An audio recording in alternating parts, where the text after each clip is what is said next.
Muitas vezes a dor no ouvido é confundida com uma infecção de ouvido e pode ser bruxismo. O bruxismo é o ranger dos dentes ou apertamento dentário.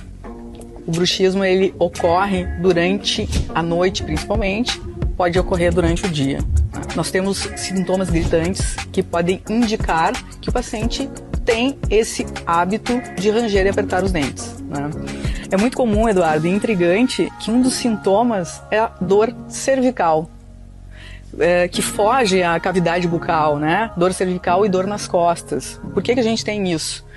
O primeiro sintoma em que a gente consegue diagnosticar que o paciente tem bruxismo é essa dor na face, pelo apertamento toda a tensão intenso, ali que é jogada, né? Jogada na face, então nós temos uma dor na região da face e dor no ouvido.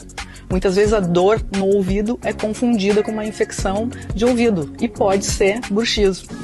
Porque o apertamento dentário, essa tensão muscular dos músculos mastigatórios, que eles estão interligados com os músculos cervicais e músculos das costas, a gente tem uma transmissão de dor até essas regiões.